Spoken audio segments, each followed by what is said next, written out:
जन आक्रोश रैलियों के जरिए महाराष्ट्र में फसादात का माहौल गर्म करने की कोशिशें हो रही हैं।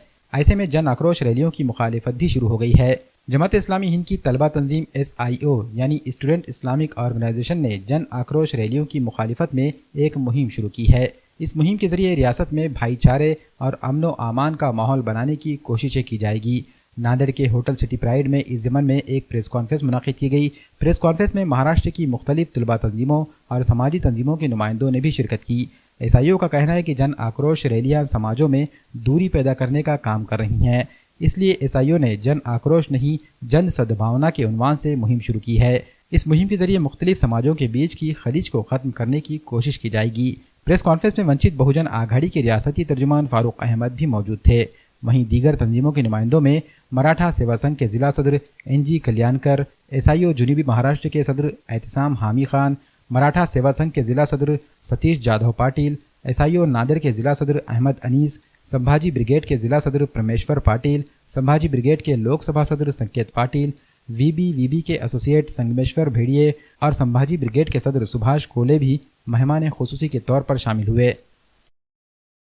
हम यही बात कहना चाह रहे हैं कि राज्य भर में महाराष्ट्र में जो कि एक बहुत प्रोग्रेसिव राष्ट्र है, सारे मामले में बहुत आगे बढ़ रहा है, ऐसे राष्ट्र के अंदर जिसके अंदर कई सालों से या कई दिनों से जो है कोई जाति वायलेंस का या इस तरह के राइट्स का या आपस में नफरत फैलाने का कोई वाक़या नहीं हुआ है, उसके अंदर पिछले दिनों में 36 से ज़्यादा जिलों के अंदर 36 जिलों के अंदर 50 से ज़्यादा जन आक्रोश रैलियाँ हो चुकी है।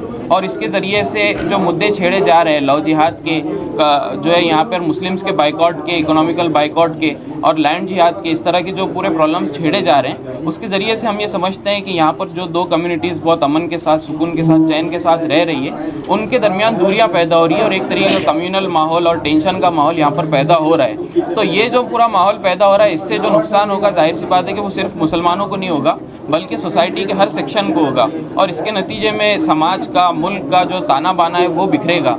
एक इंडिया की जो पूरी इमेज पूरी नेशनल लेवल पे पाई जाती है, ये एक डाइवर्स कंट्री है और बहुत यूनिक कंट्री है, पूरी दुनिया के अंदर इस तरह का जो देश नहीं मिलता है। तो ये जो इमेज है ये जाहिर सी बात है कि डिस्टर्ब होगी, ख़त्म होगी और ये हमारे लिए अच्छा नहीं होगा।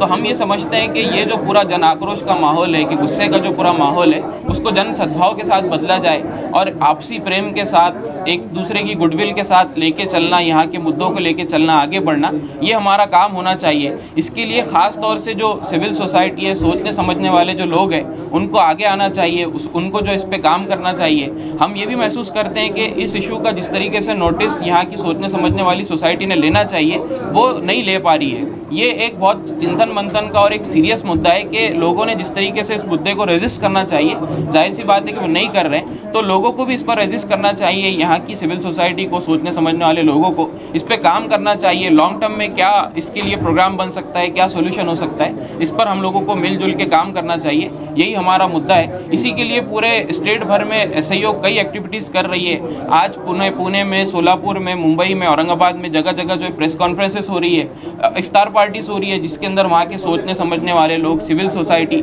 वो साथ में आ रहे हैं, इस मुद्दे पे गौर फिक्र कर रहे हैं, चिंतन मंथन कर रहे हैं और आगे का क्या वे आउट हो सकता है जिससे हम समाज को बताएं, उस पर हम लोग काम कर रहे हैं। तो यही कुछ चीज़ें थी इस मुद्दे के सिलसिले में।